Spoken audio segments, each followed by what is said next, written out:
नमस्कार। दिन भर की बड़ी खबरों में आप सभी का स्वागत है और मैं हूं आपके साथ मुबश्शरा परवीन।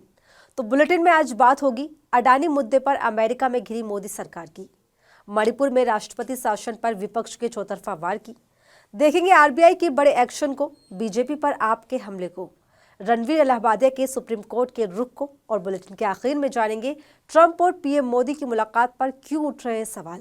इन सभी मुद्दों पर आज चर्चा करेंगे, लेकिन उससे पहले एक नजर अब तक की हेडलाइंस पर। महाकुंभ आयोजन पर योगी आदित्यनाथ का बड़ा बयान, कहा महाकुंभ के माध्यम से उत्तर प्रदेश की अर्थव्यवस्था में होगी 3 लाख करोड़ रुपए की वृद्धि। दिल्ली में नई सरकार को लेकर कवायद तेज, अगले हफ्ते नए सीएम ले सकते हैं शपथ, मंत्रिमंडल की तैयारी भी पूरी। काशी दौरे पर पहुंचे सपा प्रमुख अखिलेश यादव ने योगी सरकार पर साधा निशाना, कहा महाकुंभ की तैयारियों को पूरे देश को दिखाया जा रहा, आंकड़े छुपाए जा रहे हैं। महाकुंभ पर गलत सूचना फैलाने के आरोप में 53 सोशल मीडिया अकाउंट के खिलाफ बड़ा एक्शन, यूपी पुलिस ने शुरू की कानूनी कार्रवाई। अमेरिका से अवैध प्रवासी भारतीयों को लेकर रवाना होगी तीसरी फ्लाइट, 15 और 16 फरवरी को अमृतसर आएंगे 2 विमान। और अब खबरें विस्तार से बात करते हैं आज की सबसे बड़ी और अहम खबर की। लोकसभा में नेता प्रतिपक्ष राहुल गांधी ने एक बार फिर से अडानी के मुद्दे पर पीएम मोदी को घेरा है। दरअसल अमेरिकी दौरे पर पीएम मोदी से पत्रकारों ने गौतम अडानी पर सवाल पूछा, जिस पर जवाब देते हुए पीएम मोदी ने उसे व्यक्तिगत कहकर टाल दिया। ऐसे में राहुल गांधी ने पीएम मोदी पर जमकर निशाना साधा। तो क्या है पूरा मामला, देखिए इस रिपोर्ट में। अडानी के मुद्दे पर पीएम मोदी एक बार फिर कांग्रेस सांसद और लोकसभा में नेता प्रतिपक्ष राहुल गांधी के निशाने पर आ गए हैं। राहुल गांधी ने शुक्रवार को सोशल मीडिया एक्स पर लिखा कि अडानी मामले पर पीएम से देश में सवाल पूछो तो वो चुप्पी साध लेते हैं। जब विदेश में सवाल किया गया तो इसे निजी मामला बताया। दरअसल पीएम मोदी से अमेरिकी दौरे पर पत्रकारों ने सवाल पूछा था कि क्या राष्ट्रपति ट्रंप के साथ मीटिंग में गौतम अडानी के केस पर कोई चर्चा हुई। इस पर पीएम ने जवाब दिया कि ऐसे व्यक्तिगत मामलों में हमारे बीच कोई बातचीत नहीं हुई है।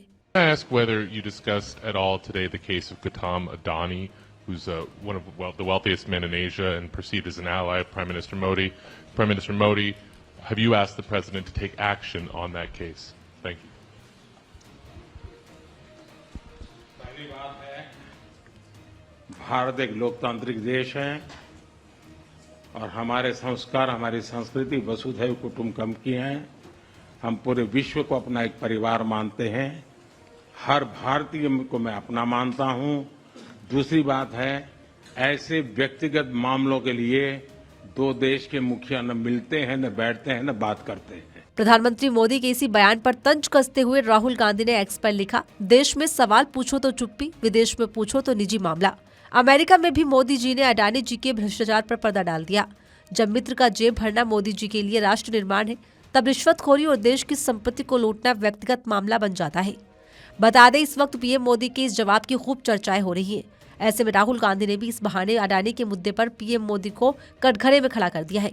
हालांकि ये कोई पहला मौका नहीं है जब राहुल गांधी ने अडानी के मुद्दे पर मोदी सरकार से सवाल किए हैं। लोकसभा में नेता प्रतिपक्ष किसी न किसी मुद्दे पर अडानी और पीएम मोदी के संबंधों पर सवाल करते रहे हैं। फिर चाहे संसद हो या सड़क, राहुल गांधी के तीखे हमले जारी रहते हैं। बताते चले, हाल ही में संसद परिसर के बाहर राहुल गांधी अडानी मुद्दे पर रिपोर्टर के रोल में दिखाई दिए थे। विपक्ष के 2 सांसदों ने प्रधानमंत्री मोदी और गौतम अडानी का मुखौटा लगाया और राहुल गांधी से बातचीत की थी। राहुल ने मोदी अडानी के संबंध, अमित शाह की भूमिका और संसद न चुनने पर करीब 8 सवाल किए थे। ऐसे में एक बार फिर से अडानी के मुद्दे पर राहुल गांधी ने पीएम मोदी पर हमला बोल दिया है। मणिपुर में एन बीरेन सिंह के मुख्यमंत्री पद से इस्तीफा देने के बाद अब आखिरकार राज्य में राष्ट्रपति शासन लागू कर दिया गया है। ऐसे में मोदी सरकार विपक्ष के निशाने पर आ गई है। सवाल उठ रहे कि बीजेपी अपना मुख्यमंत्री क्यों नहीं चुन पाई। तो क्या है बीरेन सिंह के इस्तीफे और राष्ट्रपति शासन की पूरी कहानी, देखिए इस रिपोर्ट में। मई 2023 से मणिपुर में जारी जातीय हिंसा पर काबू पाने में नाकाम रही एन बीरेन सिंह की सरकार को आखिरकार अपनी नाकामी और विपक्ष के दबाव के चलते इस्तीफा देना पड़ा। लेकिन बड़ी खबर यह है कि मणिपुर में अब राष्ट्रपति शासन लागू कर दिया गया है, जिस पर गंभीर सवाल खड़े हो गए। दरअसल 9 फरवरी को बीरेन सिंह के इस्तीफे के बाद दावा किया गया कि नए मुख्यमंत्री के नाम पर सहमति बनाने के लिए बैठकें की जा रही है। लेकिन इन सब के परे राज्यपाल अजय कुमार भल्ला की सिफारिश के बाद राज्य में राष्ट्रपति शासन लागू कर दिया गया। राजनीतिक विश्लेषकों का इस कदम पर दावा है कि मुख्यमंत्री को लेकर सहमति नहीं बनने की वजह से राज्य में ये कदम उठाया गया। वही विपक्ष इस पर मोदी सरकार पर हमलावर हो गया है। कांग्रेस सांसद राहुल गांधी से लेकर कई दिग्गज नेताओं ने मोदी सरकार की इस फैसले पर खुलकर आलोचना की है। राहुल गांधी ने कहा, मणिपुर में राष्ट्रपति शासन लागू करना भाजपा द्वारा मणिपुर में शासन करने में उनकी पूर्ण अक्षमता की देर से स्वीकारोक्ति है। अब मोदी मणिपुर के लिए अपनी सीधी जिम्मेदारी से इनकार नहीं कर सकते। कांग्रेस नेता प्रमोद तिवारी ने कहा कि बीजेपी लोकतंत्र की हत्या पर आमादा है। वहीं कांग्रेस नेता जयराम रमेश ने कहा, आखिरकार वही हुआ जिसकी मांग कांग्रेस पिछले 20 महीनों से कर रही थी। मणिपुर में राष्ट्रपति शासन लागू कर दिया गया है। टीएमसी प्रवक्ता जय प्रकाश मजुमदार ने भाजपा को घेरते हुए कहा कि मुख्यमंत्री बीरेंद्र सिंह और गृह मंत्री अमित शाह मणिपुर में जारी जातीय संघर्ष और अस्थिरता के लिए जिम्मेदार हैं। बता दें, मणिपुर में दो समुदाय कुकी और मैतेई के बीच जारी संघर्ष पर बीरेंद्र सिंह सरकार पर हिंसा पर काबू न कर पाने को लेकर कई आरोप लगाए जा चुके थे। लंबे वक्त से इस्तीफे की मांग भी जोरों से की जा रही थी। ऐसे में इस्तीफे के बाद राष्ट्रपति शासन लागू होने पर मोदी सरकार पर पूरा विपक्ष हमलावर हो गया है। कहा जा रहा है कि ये दर्शाता है कि बीजेपी की डबल इंजन सरकार मणिपुर में फेल साबित हुई है।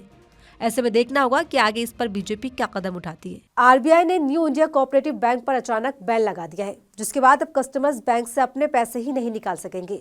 जैसे ये जानकारी सामने आई, अकाउंट होल्डर्स बड़ी संख्या में ब्रांच के बाहर इकट्ठा हो गए। चारों तरफ अफरा तफरी का माहौल भी मच गया। पूरी खबर देखिए इस रिपोर्ट में। भारतीय रिजर्व बैंक ने एक सहकारी बैंक पर बड़ी कार्रवाई की है। आरबीआई ने मुंबई स्थित न्यू कोऑपरेटिव बैंक पर बैन लगा दिया है। ऐसे में अब कस्टमर्स बैंक से अपने पैसे नहीं निकाल सकते हैं। जैसे ये जानकारी अकाउंट होल्डर्स तक पहुंची, वैसे ही चारों तरफ हड़कंप मच गया। बड़ी संख्या में लोग मुंबई के अंधेरी इलाके में बैंक की विजयनगर शाखा के बाहर इकट्ठा होना शुरू हो गए। लोगों के मन में डर आ गया कि कहीं उनका पैसा डूब तो नहीं जाएगा। जानकारी के मुताबिक ये बैन 13 फरवरी 2025 से अगले 6 महीने तक लागू रहेगा। बैन लगने के बाद अब ना तो बैंक अपने कस्टमर्स को लोन दे सकता है, ना ही कोई कस्टमर्स डिपॉजिट किए गए पैसे निकाल सकता है। यानी अपने पैसे के लिए ही लोगों को मशक्कत झेलनी पड़ेगी। बताया जा रहा है कि आरबीआई ने ये फैसला बैंक की खराब वित्तीय स्थिति को देखते हुए लिया है। मीडिया रिपोर्ट्स के मुताबिक बैंक पिछले 2 साल से घाटे में चल रहा था। मार्च 2024 में बैंक को 22.78 करोड़ रुपए का घाटा हुआ, जबकि 2023 में ये घाटा 30.75 करोड़ रुपए था। जांच के दौरान बैंक पर अनियमितताओं के आरोप भी लगे हैं। इस मामले को लेकर आरबीआई का कहना है कि ये फैसला बैंक की आर्थिक स्थिति को देखकर लिया गया है, ताकि लोगों के पैसे सेफ रहे और बैंक घाटे में ना डूबे। लेकिन आरबीआई के इस फैसले से चारों तरफ हाहाकार मच गया है। लोग खुद को लाचारी और बेबसी में दबा हुआ मान रहे हैं। उनके मन में डर है कि उनका पैसा अब कैसे निकलेगा। इसके अलावा कहा जा रहा है कि बैंक 6 महीने के बाद दोबारा अपने फैसले को रिव्यू करेगा। अगर हालात में सुधार नहीं होता तो ये बैन आगे के लिए बढ़ाया जा सकता है। ऐसे में लोगों के लिए मुश्किलें बढ़ गई हैं। अब देखना होगा कि इसका आने वाले वक्त में क्या असर देखने को मिलता है। एक तरफ जहां बीजेपी सरकार गठन की तैयारियों में लगी हुई है, तो वहीं दूसरी तरफ आप के बीजेपी पर हमले भी तेज होने लगे हैं। दिल्ली चुनाव में हार के बाद बीते दिन आम आदमी पार्टी नेता और पूर्व मुख्यमंत्री आतिशी ने बीजेपी पर जमकर निशाना साधा। इस बीच एक बार फिर से बीजेपी के चुनावी वादों पर सवाल उठाते हुए आतिशी ने बीजेपी की मंशा का पर्दाफाश कर दिया है। तो क्या कुछ कहा आतिशी ने, देखिए इस रिपोर्ट में। दिल्ली में सरकार बनाने की कवायद में जुटी बीजेपी के खिलाफ आम आदमी पार्टी ने मजबूत विपक्ष के रूप में खड़े होने की तैयारी कर ली है। आपके बीजेपी पर हमलों की झड़ी लगती जा रही है। बीते दिन 13 फरवरी को दिल्ली की पूर्व मुख्यमंत्री आतिशी ने चुनाव में आप की हार के बाद पहली बार प्रेस कॉन्फ्रेंस करते हुए दिल्ली में पावर कट का मुद्दा उठाया, जिस पर बीजेपी पर एक के बाद एक हमले बोले और दावा किया कि पिछले 3 दिनों से 8 फरवरी के बाद से दिल्ली के अलग अलग इलाकों से लगातार बिजली कटने की शिकायतें की जा रही हैं। इतना ही नहीं, बीजेपी की जीत पर बड़ा बयान देते हुए आतिशी ने कह दिया कि 3 दिनों में ही दिल्ली वालों को बीजेपी ने एहसास करा दिया कि उनसे गलती हो गई है। इसी कड़ी में एक बार फिर बीजेपी के चुनावी वादों पर बड़ा हमला बोलते हुए कालकाजी विधायक आतिशी ने प्रेस कॉन्फ्रेंस की, जहां बीजेपी के तमाम चुनावी वादों को दोहराते हुए आतिशी ने आरोप लगाया कि वो अपने चुनावी वादों को पूरा नहीं करेंगे और इसके लिए आम आदमी पार्टी पर आरोप लगाया कि हमने दिल्ली को दिवालिया बना दिया है। इस दौरान आतिशी ने दिल्ली में आप सरकार के लिए काम भी गिनाए। भारतीय जनता पार्टी ने दिल्ली चुनाव के समय दिल्ली वालों से कई वादे किए। उन्होंने ये पर्चा मोदी जी की गारंटी के नाम से बांटा। इसमें पहला वादा है कि दिल्ली की हर महिला को 2500 रुपए प्रति माह की आर्थिक सहायता दी जाएगी। भारतीय जनता पार्टी ने ये बार बार कहा कि जैसे ही सरकार बनेगी, पहली कैबिनेट की बैठक में दिल्ली की हर महिला को 2500 रुपए की आर्थिक सहायता का निर्णय होगा और 8 मार्च तक दिल्ली की हर महिला के खाते में 2500 रुपए की पहली किश्त आ जाएगी। भारतीय जनता पार्टी के सूत्रों के हवाले से हमें पता चला है कि न सिर्फ 2500 रुपए महीने, बल्कि जो बाकी सारे वादे भी भारतीय जनता पार्टी ने किए थे, उनको पूरा करने का भारतीय जनता पार्टी का कोई भी इरादा नहीं है। इसी के साथ आतिशी ने कहा, भाजपा में हमारे सूत्रों ने बताया है कि भाजपा का इरादा अपने लिए वादों को पूरा करने का नहीं है। भाजपा का प्लान है कि वो आप पर आरोप लगाएगी और कहेगी कि आम आदमी पार्टी ने दिल्ली को दिवालिया बना दिया, लेकिन ये सब उनके वादे पूरे न करने का बहाना मात्र होगा। आपको बता दें, हाल ही में सुप्रीम कोर्ट का एक फैसला सामने आया जिसमें बताया गया कि फ्रीबीज की तमाम जो योजनाएं हैं उनको बंद किया जाना चाहिए। ऐसे में सवाल उठने शुरू हो गए हैं कि दिल्ली में भाजपा की सरकार बनते ही वो तमाम चीजें जो आम आदमी पार्टी कहती थी वो सब चीज सच हो रही है, जिस पर आम आदमी पार्टी ने भी हमले तेज कर दिए हैं।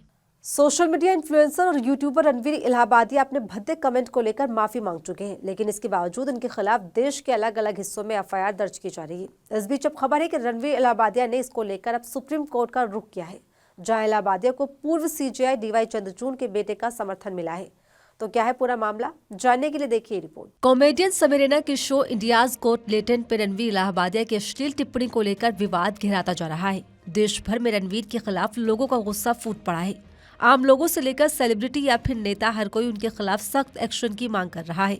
महाराष्ट्र से लेकर असम तक कई राज्यों में रणवीर इलाहाबादिया के खिलाफ एफआईआर दर्ज की जा रही है।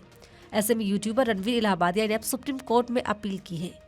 अपने खिलाफ दर्ज हुई एफआईआर पर यूट्यूबर ने इसके खिलाफ ही सुप्रीम कोर्ट में शुक्रवार को याचिका दायर की, जिसमें इलाहाबादिया को पूर्व सीजेआई डीवाई चंद्रचूड़ के बेटे वकील अभिनव चंद्रचूड़ का समर्थन मिला है। इलाहाबादिया की तरफ से अभिनव चंद्रचूड़ इस याचिका की पैरवी करेंगे। बता दें, याचिका को 1-2 दिन में लिस्टेड किया जाएगा। वहीं चीफ जस्टिस संजीव खन्ना और जस्टिस संजय कुमार की बेंच इसकी सुनवाई करेगी। हालांकि चंद्रचूड़ ने अपने मुवक्किल की याचिका पर जल्द सुनवाई की मांग की है, क्योंकि असम पुलिस ने उन्हें शुक्रवार को समन भेजा है। ऐसे में मामला तूल पकड़ता जा रहा है। वहीं दूसरी तरफ रणवीर इलाहाबादिया के साथ ही stand up comedian Sameer Raina को भी मुंबई पुलिस के बाद असम पुलिस ने भी समन भेजा है। असम क्राइम ब्रांच के 2 अधिकारी पुणे के बालावाड़ी में समीर रैना के घर पहुंचे, जिसमें जानकारी दी गई कि गुवाहाटी में उनके खिलाफ एफआईआर दर्ज की गई है। वहीं इससे पहले असम पुलिस ने रणवीर इलाहाबादिया और आशीष चंचलानी को भी नोटिस भेजा था। ऐसे में देखना होगा कि अभिनव चंद्रचूड़ की पैरवी करने पर आगे मामले में क्या नया मोड़ आता है, वो भी ऐसे वक्त में जब पूरे मामले को सेंसरशिप और अश्लीलता के तमाम मापदंडों के साथ जोड़कर देखा जा रहा है, जिस पर एक जबरदस्त बहस भी छिड़ी हुई है। इस वक्त भारत से लेकर दुनिया भर में अमेरिकी राष्ट्रपति डोनाल्ड ट्रंप और भारत के प्रधानमंत्री नरेंद्र मोदी की मुलाकात की चर्चाएं हो रही हैं। दोनों के बीच व्हाइट हाउस में हुई बैठक में कई मुद्दों पर चर्चा हुई, जिस पर दुनिया भर की मीडिया ने काफी कुछ लिखा है। लेकिन इस बीच चर्चा उस खबर की हो रही है जिसमें ट्रंप और पीएम मोदी की मुलाकात पर लिखते हुए अल्पसंख्यकों के मुद्दों का गंभीर रूप से जिक्र किया गया है। पूरी खबर देखिए इस रिपोर्ट में। अमेरिका के दूसरी बार राष्ट्रपति बनने के बाद पहली बार प्रधानमंत्री मोदी 2 दिवसीय अमेरिकी दौरे पर रहे। गुरुवार यानी 13 फरवरी को व्हाइट हाउस में अमेरिकी राष्ट्रपति डोनाल्ड ट्रंप से पीएम मोदी की मुलाकात हुई। ऐसे में एक तरफ जहां इस मुलाकात के दौरान दोनों नेताओं के बीच कई अहम मुद्दों पर बातचीत और कई अहम समझौतों की चर्चा हुई, तो वहीं दूसरी तरफ दुनिया भर की मीडिया ने इस मुलाकात पर काफी कुछ लिखा। किसी ने ट्रंप द्वारा लगाए गए टैरिफ की बात की, तो किसी ने मोदी और ट्रंप के बीच भाईचारे की बात कही। दरअसल प्रधानमंत्री मोदी ने व्हाइट हाउस में कहा कि वो इस बात की सराहना करते हैं कि राष्ट्रपति ट्रंप हमेशा अपने देश को सर्वोपरि रखते हैं। व्हाइट हाउस में अपने संबोधन में प्रधानमंत्री मोदी ने कहा, मैं राष्ट्रपति ट्रंप की सराहना करता हूं कि वो हमेशा अपने देश को सबसे पहले रखते हैं। मैं ये भी कहता हूं कि ये ऐसी चीज है जो हम दोनों में समान है। पीएम मोदी की इस बयान पर रॉयटर्स ने दोनों नेताओं पर एक आरोप लगा दिया कि ट्रंप और मोदी अल्पसंख्यकों के अधिकार पर चर्चा करने से परहेज करते हैं। रॉयटर्स ने अपनी रिपोर्ट में लिखा कि पूर्व राष्ट्रपति जो बाइडेन ने भी भारत के साथ मजबूत संबंध बनाए रखे थे, पर उनके शीर्ष राजनयिक एंटनी ब्लिंकन ने कभी कभी अल्पसंख्यकों के उत्पीड़न की निंदा की। रॉयटर्स ने यह भी लिखा कि मानवाधिकार और धार्मिक स्वतंत्रता पर विदेश विभाग की रिपोर्ट में हाल के वर्षों में भारत में हुए उल्लंघनों का उल्लेख किया गया है। नई दिल्ली ने उन्हें गंभीर रूप से पक्षपातपूर्ण बताया है। वहीं अल जजीरा ने लिखा कि दोनों नेताओं ने एक दूसरे की प्रशंसा की, जबकि सार्वजनिक रूप से चर्चा के ज्यादा तीखे मुद्दों को टाल दिया। इनमें से मुख्य मुद्दा ट्रंप द्वारा हाल ही में घोषित किए गए रेसिप्रोकल टैरिफ का था। इसके अलावा द वॉशिंगटन पोस्ट ने टैरिफ और इंडो पैसिफिक की बात करते हुए लिखा कि वैश्विक टैरिफ चिंताओं के बीच ट्रंप मोदी का लक्ष्य भारत के साथ अमेरिकी व्यापार घाटे को कम करना है। मोदी ट्रंप की मुलाकात के बारे में द न्यूयॉर्क टाइम्स ने भी लिखा कि व्हाइट हाउस दौरे पर ट्रंप और मोदी ने विवादों की पृष्ठभूमि को धकेल दिया। न्यूयॉर्क टाइम्स ने यह भी छापा कि भारत के प्रधानमंत्री ने सार्वजनिक रूप से राष्ट्रपति ट्रंप को खुश करने का प्रयास किया, जबकि ट्रंप उनके देश पर बड़े टैरिफ लगाने पर जोर दे रहे थे। ऐसे में अंदाजा लगाया जा सकता है कि इस मुलाकात को लेकर किस तरीके की चर्चाओं ने जोर पकड़ा हुआ है। और फिलहाल इस बुलेटिन में मेरे साथ इतना ही। ऐसी तमाम खबरों के लिए बने रहिए मेरे साथ और देखते रहिए आर्टिकल 19 इंडिया।